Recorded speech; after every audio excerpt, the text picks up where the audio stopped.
Mesdames et Messieurs les élus de la République, Monsieur Finkielkraut, cher Président, mon cher Guy, cher rabbin d'Ahan, chers amis,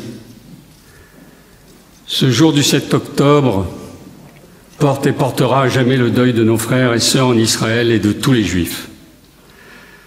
Oui, voilà une année écoulée dont le point culminant, le 7 octobre, aura été l'événement sanguinaire, barbare, tristement douloureux pour les Juifs d'Israël et pour les Juifs de la diaspora dans le monde. Ce n'était pas une opération militaire, mais une opération radicale d'anéantissement. Israël est engagé depuis un an dans une guerre existentielle. Le Hamas a perpétré le plus odieux massacre contre les Juifs depuis la Seconde Guerre mondiale. Plus de 1200 personnes, dont 800 civils assassinés, brûlés, vifs ou mutilés dans les kibboutz de Be'eri Nir, Oskfar, Aza, à Nova, lors d'un concert pacifique. Le monde a basculé dans l'horreur. Des vies violées, des familles brisées. Le 7 octobre, la terreur a frappé. Le 7 octobre a réveillé l'indicible, un massacre d'une haine ancestrale. Hannah Arendt dit « La barbarie est l'ombre qui nous rappelle que l'humanité est fragile ». Oui, n'oublions pas le 7 octobre, les 251 otages arrachés à leurs familles, emmenés dans les tunnels du mouvement islamo-terroriste à Gaza, et ceux encore détenus dans des conditions inhumaines. Primo Levi dit « Le devoir de mémoire pour que l'horreur ne se répète jamais ». Leur retour est un impératif moral. Un peuple ne peut être libre tant qu'un seul est encore prisonnier, disait Nelson Mandela. Cette commémoration est une célébration de notre unité, de notre solidarité. Cette soirée le prouve pour ne pas oublier les otages emprisonnés qui souffrent encore. Dès le 8 octobre, l'antisémitisme s'est débridé. Fasciné d'idéologies destructrices, des associations, des organisations communautaires se sont élevées fermement avec courage pour dénoncer l'antisionisme qui découle sur l'antisémitisme.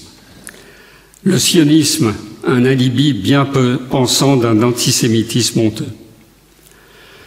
Le CRIF, Agir Ensemble, Gamzon, l'ALICRA, le KKL, l'ACI de Lille, très engagé auprès de son président Guy Bensoussan, et bien d'autres, sont sur le terrain depuis un an pour informer le monde de la nécessité d'Israël de combattre pour son existence. Israël est le représentant de l'Occident au Moyen-Orient, dernier rempart d'un pays démocratique entouré de pays islamistes extrémistes.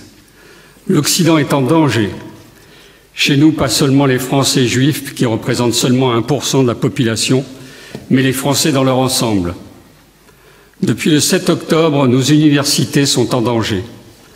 Nos jeunes sont influencés par des partis politiques négationnistes pro-palestiniens qui diffusent la propagande du Hamas et du Hezbollah. Cette génération inculte est sous influence à travers le monde de partis qui appellent à la terreur et au crime. Il faudra s'inviter dans les écoles, les collèges, les lycées, les universités pour témoigner pour ces hommes et femmes battus, torturés, assassinés, pour qu'ils comprennent ce qui s'est passé le 7 octobre.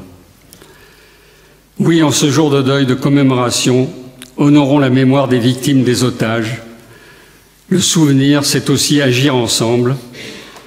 Ici, plus que jamais, Français juifs, Français de toute religion, notre devoir de mémoire ne sera complet que s'il est accompagné d'un engagement ferme pour la liberté, la justice, la fraternité, la dignité de tous.